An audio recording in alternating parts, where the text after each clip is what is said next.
TVK தமிழக வெற்றி கழகம் இதுதான்பா பேச்சாவே இருக்குது. விஜய் நீங்கள் என்னதான் விமர்சனம் பண்ணாலும் அவள் 3 நிமிஷம் பேசுகிறாரு, 2.5 நிமிஷம் பேசுகிறாரு. மொத்தத்திலேயே 5 முறை தான் வெளியே வந்திருக்கிறாரு. அவர் பனையூர் பண்ணியார். பனையூரை தாண்டி எங்கே வரதில்லை. பரந்தூரில் அவர் கொஞ்சம் நேரம் பேசிட்டு போயிட்டார். பரந்தூர் மக்களை ஒன்று திரட்டி கொண்டு போய் கோட்டையில் நிற்க வைக்க போகிறேன்னாரு. நிற்க வச்சுட்டா என்ன ஆகும்? ஒன்று திரட்டினா என்ன ஆகும்? அது திரட்டி அனுமதி கொடுக்க வருமா? விஜய் கூப்பிட்றாருன்னா வந்துடுவாங்க. இதெல்லாம் சொல்ல வேண்டிய ஒரு விஷயம்தான். இதெல்லாம் தாண்டி விஜய் மீதான விமர்சனங்கள் ஒரு பக்கம் இருக்கும் பொழுது, இந்த தமிழகத்தில் திமுக அண்ணா திமுகவுக்கு அடுத்து ஒரு 3வது கட்சியாக டிவிகே இருக்குது என்பதில் மாற்று கருத்து கிடையாது. 2026 எலெக்ஷன் வருகிறது தான். அதுக்கப்புறம் மாறுதா? அதுக்கப்புறம் தாக்கு பிடிப்பாங்களா? எவ்வளோ சதவீதம் ஓட்டு வாங்குறாங்க? எவ்வளோ எம்எல்ஏக்கள் வச்சிருக்காங்க? இவங்க ஆட்சி அமைப்பாங்களா அமைக்க மாட்டாங்களா? அதெல்லாம் வேற.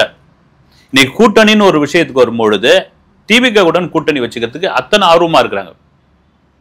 டிஎம்கே இடதுசாரிகள் இல்லாமல் மற்ற கட்சியெல்லாம் குறிப்பாக அண்ணா திமுக எடப்பாடி பழனிசாமி அடிச்சே சொல்றாரு. அவர் இன்னும் ஒரு 10 நாளுக்கு அப்புறம் தம்பி விஜய் வாங்க நம்ம கூட கூட்டணி வச்சுங்க, நீங்க எங்க பேசணும், நான் பேசுறேங்க அப்படின்ற அளவுக்கு சொல்லிட்டு வர பழகுது. அதுக்கு காரணம் என்னன்னா கூட்டணிக்குள்ள பிஜேபி இருக்குது. பிஜேபி அதனால தான் பார்த்தீங்கன்னா ஆதவ் அர்ஜுனா ஒரு கூட்டத்தில் ஒரு விழாவில் சொல்றாரு, குரான் மீது சத்தியமாக நாங்கள் பிஜேபியுடன் கூட்டணி வச்சுக்க மாட்டோம், பிஜேபியுடன் கூட்டணி இருக்கிற கட்சியுடன் நாங்கள் இருக்க மாட்டோம் அப்படின்னு. அதுக்கெல்லாம் கூட சில பேர் விவாதம், சில பேர் விமர்சனங்கள்லாம் கூட வச்சிருந்தாங்க. ஏங்க ஒரு மத நூல் மேலே இவர் ஏன் சத்தியம் பண்ணணும் அப்படின்ற மாதிரி.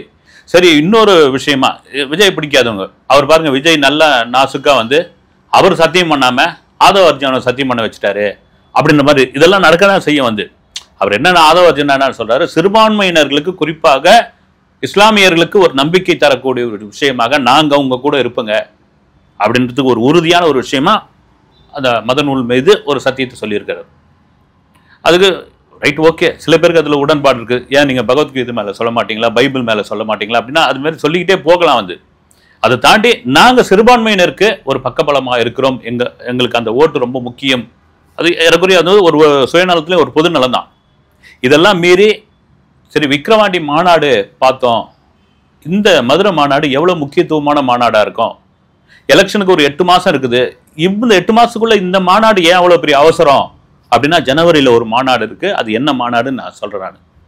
இந்த மாநாடு மதுரை மாநாடு, குறிப்பா அந்த மதுரை தூத்துக்குடி பகுதியில் இருக்கிற இந்த பாப்பாரப்பட்டி அந்த பகுதியில் இது வரைக்கும் எந்த ஒரு தெருமுனை கூட்டம் கூட நடந்தது இல்லையா. அப்படியேப்பட்ட இடத்துல இது பண்றாரு. அங்க போய் அந்த ஏரியாவெல்லாம் இப்போ எடுத்துக்கிட்டு இருக்காங்க. சரி, விக்கிரவாண்டி மாநாடு மாதிரி சில சலசலப்புகள், சில குழப்பங்கள், சில முன்னேற்பாடுகள்லாம் இல்லாதது மாதிரி ஆயிடுமா? விக்கிரவாண்டி மாநாட்டுக்கு உளவுத்துறை சொன்ன எவ்வளவு பேர் வருவாங்க அப்படின்னு அவங்க கணிச்சது ஒரு 3 லட்சம் பேர். ஆனா வந்தது கிட்டத்தட்ட 10 லட்சம் பேர். ஆனா இந்த மாநாட்டுக்கு அப்படி ஒரு பெரிய ஆர்வம் இல்லையே அப்படின்னு. நீங்க விக்கிரவாண்டிக்கு பாருங்க, 85 ஏக்கர்ல அந்த மாநாடு நடத்துனாங்க. இது 506 ஏக்கர். விக்கிரவாண்டி மாநாடு நடக்கும் பொழுது டிவிகேவுடைய கட்சி உறுப்பினர்கள் எண்ணிக்கை 1 கோடி கூட இல்லை. இன்னைக்கு கிட்டத்தட்ட 1.25 கோடி கிட்ட வந்துருச்சு. விக்கிரவாண்டி மாநாட்டில் உண்மையாவே அப்போ அவங்க ஒரு கத்துக்குட்டி தான். அவங்க ஒரு உண்மையா சொன்னோம்னா அது முதல் மாநாடு. எப்பவுமே அந்த முதல் ஒரு குழந்தை முதல் அடி எடுத்து வைக்க இல்லைங்களா, நடக்கும்போது தத்துக்கா தான் நடக்கும். அப்புறமா அதுக்கு ஒரு அனுபவம் விழுந்து எழுந்து வந்தோம்னா அனுபவம் வந்துடும்.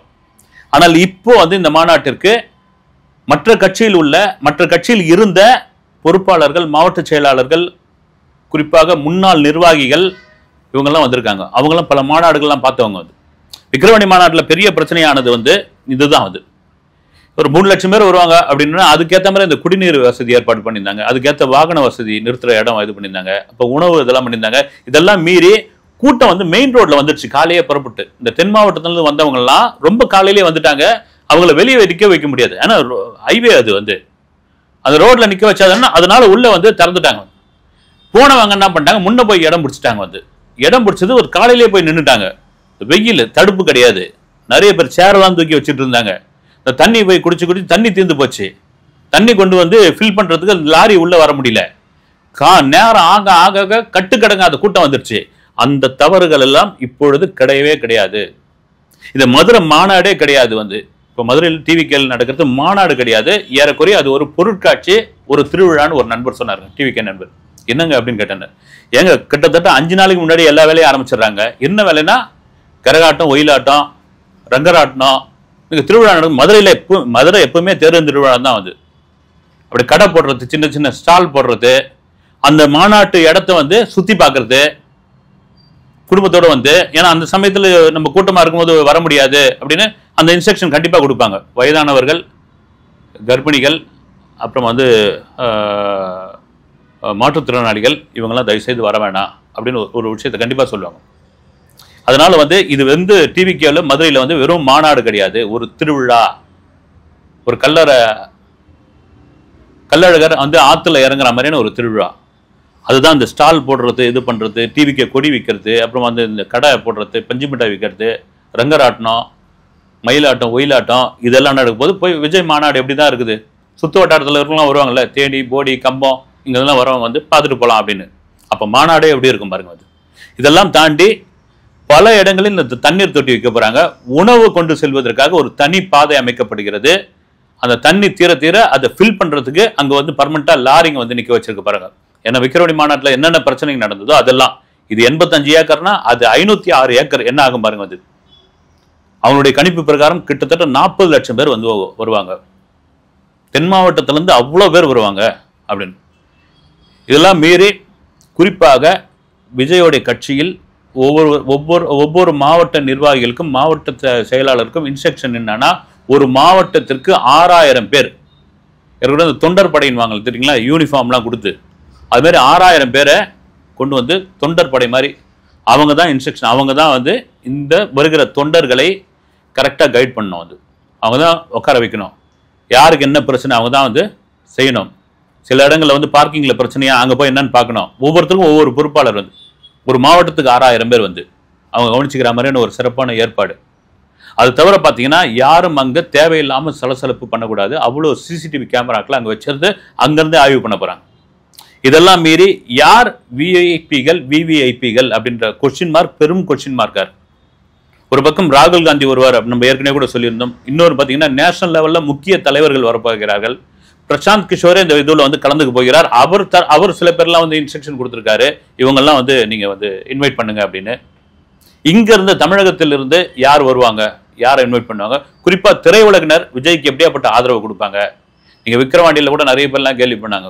ஒட்டுமொத்த திரையுலகமும் வந்து விஜய்க்கு வந்து அப்படி வந்து நிற்க போகுதுன்னு பார்த்தா ஸ்ரீமண்ணு, தாடி பாலாஜி, அப்புறம் அவர் நண்பர் சஞ்சீவ், இன்னும் 2-3 பேர்லாம் எல்லாம் பார்த்தீங்கன்னா ஜூனியர் ஆர்டிஸ்டாக வந்து நின்றுட்டு இருந்தாங்கப்பா அப்படின்னு.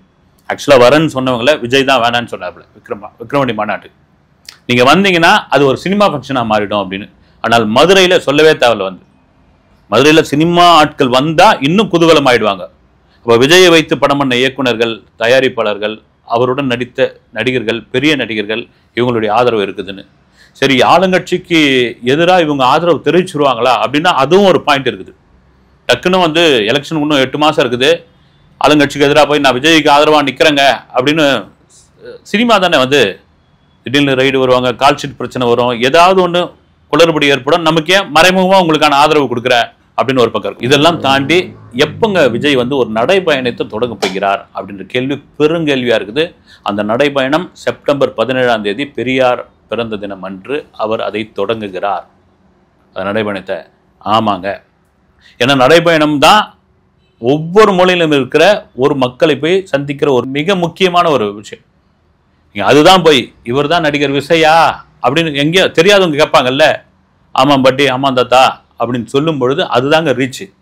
சரி, ஒரு நல்ல மழை காலத்தில் நடைபயணத்தை தொடங்குறாருன்னா ரைட்டு, தொடங்கட்டும். வந்து மழை என்ன 24 ஹவர்ஸுமா பெஞ்சிக்கிட்டு இருக்க போகுது.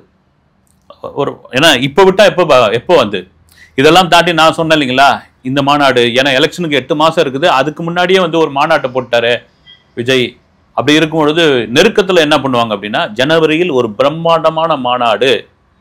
அந்த மாநாட்டில் கூட்டணி கட்சி தலைவர்களுடன் முதன்மை தலைவராக விஜய் நிற்கப் போகிறார். அப்போ கூட்டணி உறுதின்றீங்களா அப்படின்னு? கண்டிப்பாக உறுதிங்க. வந்து இப்பயே கூட்டணி எல்லாத்தையும் சொல்லிட முடியாது இல்லை. எங்க ஆகஸ்ட் 25 பல விஷயங்களை வந்து விஜய் சொல்றதா ஒரு ஐடியா பண்ணியிருந்தாரு. அதை இப்பயே சொல்லிடாதீங்க, பல நலத்திட்டங்களை சொல்றதா இருந்தது, அதை இப்பயே சொல்லிடாதீங்க அப்படின்னு நிறுத்திருக்காங்க. அது காரணம் என்னன்னா, சொல்லிட்டு அதை காப்பி அடிச்சிருவாங்க அப்படின்னு. அதில் பட்டும் படாத மாதிரி தான் சொல்ல போறாரு. நீங்கள் மகளிர் உதவித்தொகை இருக்கு இல்லைங்களா, அதை உண்மையிலே முதல்ல சொன்னது யாருன்னா கமலஹாசன் தாங்க. மக்கள் நீதி மையம் அவர் சொன்னது தான். இப்போ பார்த்தீங்கன்னா எடப்பாடியும் சொல்கிறாரு வந்து 1500 ரூபாய் 2000 ரூபாய் கொடுப்பேன்றாரு. இன்னும் பார்த்தீங்கன்னா அப்புறம் 2500 ரூபாய் கொடுப்பேன்னுவாங்க வருது. இது பக்கம் அது மாதிரி வந்து விஜய் சில நலத்திட்டங்களை சில முக்கிய திட்டங்களை ஆகஸ்ட் 25 அந்த மாநாட்டில் சொல்லிட்டா அதை காப்பிடிச்சவங்க அது ஜனவரியில் சொல்லிப்போம். ஜனவரியில் ஒரு கூட்டணி தலைவருடன் ஒரு கை கோர்த்து ஒரு விஷயம். அப்போ கூட்டணி இருந்துதான் ஆகணும். இது ஒரு 4 முனை போட்டியாக 5 முனை போட்டியாக மாறினால் ஓட்டு சிதறடிக்கப்படும். குறிப்பாக இடையில கூட பார்த்தீங்கன்னா முதல்வர் ஸ்டாலினும் நாம் தமிழர் சீமானம் சந்திச்சது கூட ஒரு விவாத பொருளாக மாறிச்சு வந்து. ஏன்னா முத்து அவர்கள் இறந்ததற்காக அதற்கு ஒரு ஆறுதல் சொல்வதற்காக நான் போய் முதல்வரை பார்த்தேன் அப்படின்னு சொன்னாலும் விஜய்க்கு எதிராக மறைமுகமாக சீமான் அவர்களை களம் இறக்க போகிறார்கள். விஜய்க்கு டஃப் கொடுக்கறதுக்கு நீங்க தான், விஜய்க்கு கவுண்டர் கொடுக்கறதுக்கு நீங்க தான். விஜய் வந்து பெரும்பான்மையான இளைஞர்களுடைய ஓட்டு எடுக்க போகிறார். விஜயோட கட்சி எடுக்க போகுதுன்னா அதுல அதிகம் பாதிக்கப்படுறது நீங்க தான். அதனால் நீங்க இறங்கி பேசுங்க, நீங்க எதிர்வினை ஆற்றுகள் அப்படின்னு சொன்னதாக ஒரு தகவல் வந்து அது எந்த அளவுக்கு உண்மைன்னு தெரியல. அது நம்பக்கூடிய ஒரு தன்மையாகவும் கூட இருக்குது. ஏன்னா பல மேடைகளில் வந்து முதல்வர் ஸ்டாலின் விமர்சனம் பண்ணிலாம் பேசியிருக்காரு. இது வந்து ஒரு சம்பிரதாய சந்திப்பு அப்படின்னாலும் இதற்குள் ஒரு அரசியல் இருக்கு அப்படின்னு. இன்னும் எலெக்ஷன் நெருங்க பல காட்சிகள் நம்ம பார்க்க போறோம். இதெல்லாம் தாண்டி ஜனநாயகன் ஒரு படத்தை எடுத்து வச்சிருக்காரு. ஜனவரி 9 அந்த படத்தை ரிலீஸ் பண்ண போறாங்களே. ஜனநாயகன் என்ன பேச போகிறது அப்படின்ற ஒரு விஷயம். ஜனநாயகன் வந்து அரசியல்வாதியோடைய கதை, விஜய் அரசியல்வாதியை மாறுறாரு அப்படின்னு நம்ம ஏற்கனவே கூட சொல்லியிருந்தோம். மக்களுக்கு ஓட்டு போடுறது எவ்வளவு பெரிய முக்கியம். நீங்க வந்து ஓட்டுக்கு பணம் வாங்கிட்டு ஓட்டு போட்டீங்கன்னா என்ன மாதிரியான பிரச்சனைகளை சந்திப்பீங்க. அது வந்து என்ன சொல்றது, ஒரு டாக்குமெண்ட்ரியா இல்லாமல் அது ஒரு கமர்ஷியல் படமாக அதுல வந்து நிறைய கருத்துக்கள் பேசக்கூடிய படமா அந்த படம் இருக்கு. அந்த கருத்துக்கள் வெறும் கருத்துக்களா இல்லாமல் அது வந்து ஒரு ஜனரஞ்சகமான படத்தோட சேர்ந்த ஒரு கருத்துக்களா இருக்கும். ஏகப்பட்ட பஞ்ச் டைலாக் இருக்கு. விஜயே ஒரு மாசா காமிக்க போறோம். விஜயோடைய அந்த அரசியல் வாழ்க்கைக்கு விஜய் 2026 எலெக்ஷனை சந்திப்பதற்கு டிவிகேவுக்கு ஒரு முக்கிய பிரச்சார படமாக ஜனநாயகன் இருக்கும் என்பதுல மாற்று கருத்து இல்லவே இல்லை. அந்த அளவுக்கு அதுல வந்து இன்புட் நிறைய சேர்த்திருக்காங்க. ஏன்னா அதனுடைய அப்டேட் இப்ப ஆரம்பிக்கவே மாட்டாங்க. அது கண்டிப்பா ஒரு நவம்பர் இல்ல டிசம்பர்ல இருந்து ஆரம்பிப்பாங்க. டிசம்பர்ல இருந்து ஒரு கிளிம்ஸ் வீடியோ, ஒரு டீசர், ஒரு first look, second look, first single, second single, trailer இதெல்லாம் ஒவ்வொன்றா வரும் பொழுது இதை தான்ப்பா விஜய் பண்ணியிருக்காரு, ஜனநாயகன் தான் அப்படின்னு அப்பட்டமாக தெரியும். ஜனநாயகன் படம் வந்த பிறகு ஒவ்வொரு ஊராக ரிலீஸ் ஆகி அது கொஞ்ச நாள் ஓடின பிறகு அதை வந்து வண்டியில கட்டி சில காட்சிகளை நம்ம இந்த வேன்ல கட்டிலாம் பண்ணுவாங்க இல்லைங்களா, அது மாதிரி தாவாக்கினர் ஏற்பாடு பண்ணியிருக்காங்க. விஜய் இதெல்லாம் பஞ்ச் டைலாக் பேசுறாரு. அதுல ஹைலைட்டான எந்த காட்சியெல்லாம் இருக்குதோ அதை தங்களுடைய கட்சியினுடைய பிரச்சாரத்திற்கு பயன்படுத்த போகிறார்கள் அப்படின்ற நல்ல விஷயம். அவங்க கண்டுட்டு தானே அவங்க ரைட் ஓகே, அந்த ப்ரொடியூசர் சொன்னா ஓகே தானே. அது இதெல்லாம் கூட நீங்க வந்து ஒரு 100 மீட்டிங் போட்டு பேசுறதும் ஒரு திரைப்படம் சொல்றதுக்கும் வந்து நிறைய வித்தியாசம் இருக்குதுங்க. அதுதான் ஜனநாயகம் பேச போகுதுன்னு அது மேல ஒரு எதிர்பார்ப்பு. இப்போ ஜனநாயகம் கூட தான் வேணும்னே வந்து பராசக்தி உள்ள இருக்கிறாங்க அப்படின்னு நாம கேள்விப்பட்டது. என்னன்னா ஜனநாயகன் ஜனவரி 9 ரிலீஸ் ஆகுதுன்னா பராசக்தி படத்தை 13 போகி பண்ணி இன்னைக்கு ரிலீஸ் பண்ண போறாங்க. இந்த 5 நாள்ல நீங்க என்ன கலெக்ஷன் எடுத்துருங்க. கண்டிப்பா இப்ப இருக்கிற படங்களுக்கு 5 நாள் தான் கலெக்ஷனு. 5 நாள்ல என்ன கலெக்ஷன் விஜய் படத்துல கட்டி சுருட்டிடுவாங்க இந்த படத்தை வந்து. அப்படின் போது போகி 13 அப்புறம் 14 பொங்கல், மாட்டு பொங்கல், இப்ப 2 படமா இருக்குதுன்னா 2 படமா ஸ்கிரீன்ஸை ஷேர் பண்ணிக்குவாங்க.